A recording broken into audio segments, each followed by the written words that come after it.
Selamat siang semua, perkenalkan nama saya Yuve Angel dari jurusan Teknik Industri Universitas Pelita Harapan. Pada hari ini saya ingin mempresentasikan mengenai consumer behavior atau perilaku konsumen dan faktor-faktor apa saja yang mempengaruhi perilaku konsumen serta mengenai buying decision process. Nah, jadi apa sih itu perilaku konsumen? Nah, perilaku konsumen itu merupakan proses dan aktivitas ketika seseorang berhubungan dengan pencarian, pemilihan, pembelian, penggunaan, serta pengevaluasian produk dan ada demi memenuhi kebutuhan dan juga keinginan. Perilaku konsumen adalah hal-hal yang mendasari konsumen dalam membuat suatu keputusan pembelian.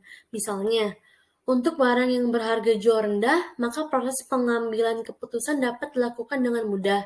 Sebaliknya, apabila terdapat barang yang berharga jual tinggi, maka proses pengambilan keputusan dilakukan dengan pertimbangan yang matang. Nah, analisis tentang berbagai faktor yang berdampak pada perilaku konsumen menjadi dasar dalam pengembangan strategi pemasaran. Maka dari itu, penting bagi pemasar untuk memahami konsumen, seperti apa yang mereka butuhkan, apa seleranya, dan bagaimana konsumen itu mengambil keputusan. Selanjutnya ini merupakan faktor-faktor yang mempengaruhi perilaku konsumen, yaitu yang pertama ada kultural atau budaya. Budaya merupakan cara hidup yang berkembang yang dimiliki oleh sekelompok orang dan cara hidupnya diwariskan dari generasi ke generasi selanjutnya.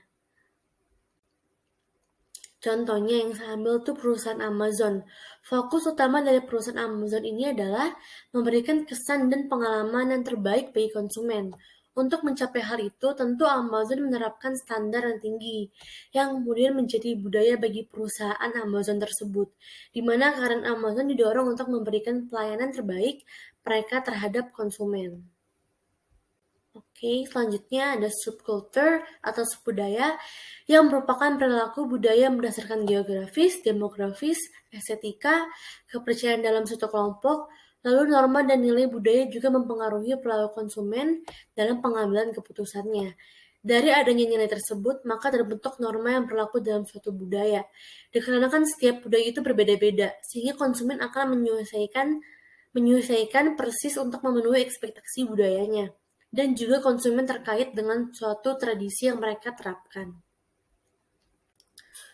Nah, sebagai contoh subkultur ini, saya mengambil contoh perusahaan McDonald yang terdapat menu yang berbeda-beda di tiap negaranya.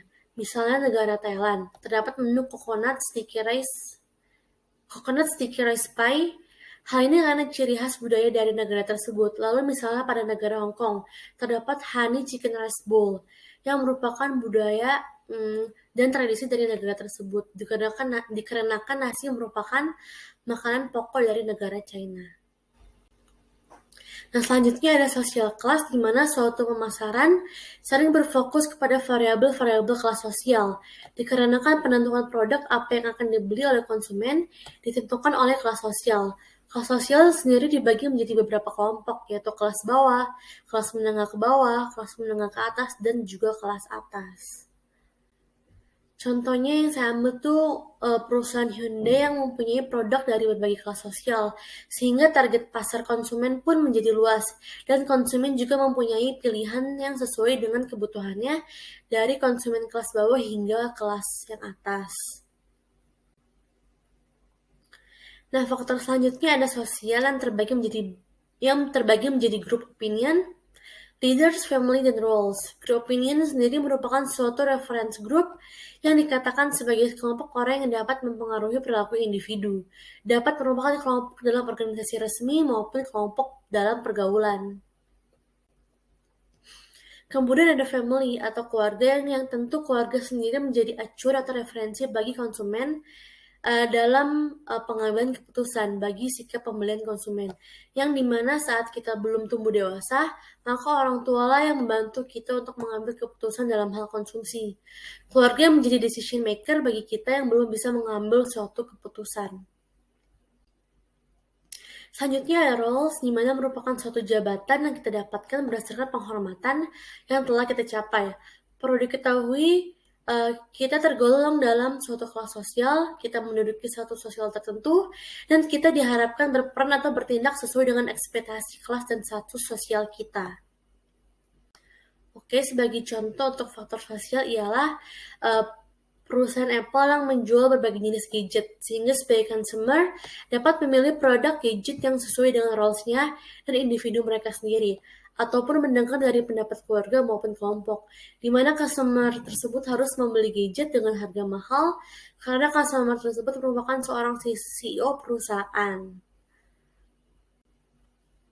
Selanjutnya terdapat personal, yang meliputi usia dan siklus hidup di mana usia mempengaruhi dalam pengambilan keputusan. Misalnya, saat kita masih kecil belum dapat mengambil keputusan mengenai apa yang kita konsumsi, maka orang tua yang akan melakukannya untuk kita. Tentunya hal ini tidak hanya terbatas dengan usia biologis, namun terkait juga dengan siklus hidup. Misalnya, proses pengambilan keputusan konsumen yang single akan berbeda dengan yang sudah menikah, dan yang sudah dikaruniai anak akan berbeda pula dengan juga yang belum dikaruniai oleh anak para Tuhan. Nah, selanjutnya, jenis pekerjaan yang mempengaruhi pengambilan keputusan dan perilakunya sebagai konsumen. Seseorang yang proporsi penghasilan lebih banyak berasal dari seasonal service akan mengatur pengeluaran konsumen secara berbeda jika dibandingkan dengan seorang pegawai yang penghasilan tidak banyak berubah dari bulan ke bulan. Kemudian ada kondisi ekonomi juga berpengaruh terhadap konsumsi. Dengan meningkatkan kondisi perekonomian, seseorang akan semakin banyak opsi yang dapat dipilih. Namun belum tentu seseorang kondisi ekonominya meningkat akan mengonsumsi barang, jasa, pengalaman, dan hiburan yang mewah dan mahal. Tergantung dengan orangnya sendiri.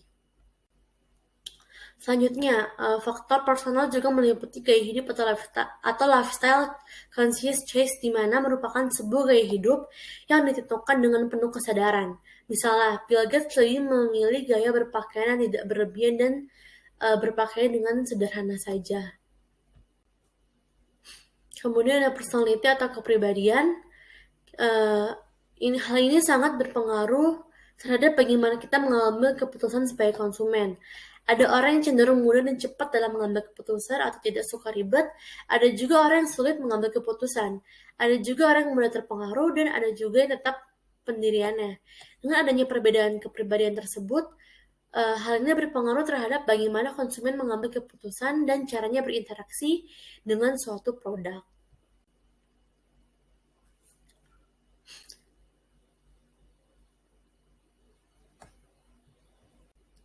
Nah, selanjutnya contoh faktor personal itu saya mengambil contoh aplikasi Tokopedia, di mana mempunyai tampilan yang lengkap dari segi harga yang dapat disorting dari harga terendah dan tertinggi, sehingga konsumen dapat membeli barang sesuai dengan kebutuhan ekonominya.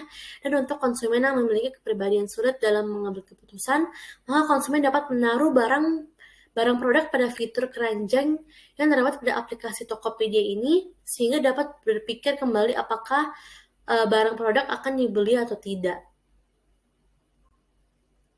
Dan selanjutnya dari faktor psikologis yang dapat mempengaruhi perilaku konsumen, di mana meliputi motivasi yang merupakan suatu pendorong bagi seseorang untuk melakukan suatu hal, di mana dalam hal ini adalah pengendali bagi consumer dalam pembelian suatu barang yang diinginkannya. Selanjutnya ada persepsi, yang merupakan cara bagaimana melihat dunia untuk menginterpretasikan suatu informasi sensorik dari panca indera kita dalam mengartikan dunia. Lalu, learning adalah suatu perubahan perilaku akibat pengalaman interaksi kita dengan lingkungan. Memang benar, pengalaman adalah guru terbaik. Konsumen juga belajar dari pengalamannya, mana yang cocok dengan dirinya dan mana juga yang tidak cocok dengan dirinya. Kemudian pada faktor psikologi juga ada belief and attitude atau keyakinan dan sikap. Keyakinan dan sikap kita terhadap sesuatu juga mempengaruhi perilaku nih sebagai konsumen. Contohnya beragam pantangan makanan dan minuman berdasarkan keyakinan dan kepercayaan. Contoh yang saya ambil dalam faktor psikologis itu perusahaan Sevel, di mana perusahaan Sevel tidak sekuat yang ada di Thailand, di mana Sevel menguasai 70% dari pasar convenience, sehingga Sevel yang ada di Indonesia pun harus berakhir ditutup. Dikarenakan Sevel di Indonesia tidak sesuai dengan pasar di Indonesia, sehingga tidak ada motivasi untuk untuk konsumen membeli produk pada perusahaan tersebut. Lalu pada perusahaan Sevel di Indonesia dilarang menjual produk minuman alkohol. Hal ini tentu berbeda dengan Sevel yang ada di negara Thailand. Oke, selanjutnya merupakan tahap buying decision process yang dialami oleh konsumen, yaitu ada need recognition, search, evaluation or choice, purchase, and post-purchase behavior, yang untuk lebih detailnya akan saya jelaskan pada slide berikutnya. Oke, tahap pertama ada need recognition atau pengenalan masalah atau kebutuhan, di mana merupakan proses pembelian dimulai ketika pembeli mengenali masalah atau kebutuhan yang terjadi. Kemudian tahap selanjutnya yaitu search atau pencarian informasi, di mana merupakan konsumen yang terangsang kebutuhannya akan untuk mencari informasi yang lebih banyak. Melalui pengumpulan informasi tersebut, konsumen dapat mempelajari merek-merek yang bersaing serta fitur-fitur yang ada. Selanjutnya ada evaluation atau evaluasi pilihan, di mana mengevaluasi pilihan alternatif terhadap produk yang akan dibeli. Kemudian tahap selanjutnya ada purchase atau pembelian produk, di mana konsumen dapat memutuskan pembelian tergantung dengan kebutuhannya. Apabila untuk sehari-hari, maka diputuskan secara cepat karena merupakan kebutuhan pokok. Sedangkan untuk yang tidak terlalu perlu, maka keputusan pembelian konsumen akan lebih lama. Kemudian tahap terakhir ada post-purchase behavior atau perilaku setelah pembelian, di mana setelah konsumen melakukan pembelian, kemungkinan konsumen mengalami ketidaksesuaian karena terdapat fitur-fitur yang mengganggu dan sebagainya. Nah, sebagai contoh dalam buying decision process ialah saya mengambil contoh perusahaan JDID yang merupakan perusahaan e-commerce yang menjual produk barang yang terbilang diminati oleh banyak orang karena banyak produk yang dijual di dalamnya. Pada aplikasi JDID, konsumen dapat melihat apa kebutuhan atau keperluan yang diinginkan dari adanya masalah yang terjadi. Misalnya produk laptop. Kemudian konsumen akan mencari informasi mengenai produk laptop tersebut yang ingin dibeli, sehingga konsumen dapat membandingkan merek dan fitur yang ada untuk mencari produk laptop yang terbaik dan terpercaya. Lalu, dengan terkumpul informasi tersebut, maka konsumen dapat mencari produk alternatif lain yang lebih sesuai dengan kebutuhan konsumen, seperti harga produk dan sebagainya. Karena pada jejak ID, produk laptop banyak merek dan jenisnya. Setelah konsumen sudah menemukan produk laptop yang sesuai, maka dilakukan proses pembelian atau purchase. Kemudian terakhir ada perilaku konsumen setelah pembelian, di mana terdapat fitur ulasan apabila produk yang diterima tidak sesuai maupun sudah sesuai dan sebagainya. Sehingga penjual dapat mengetahui komentar dari konsumen mereka, apakah konsumen mereka merasa puas atau tidak puas dengan layanannya. Baik, sekian presentasi dari saya hari ini. Terima kasih.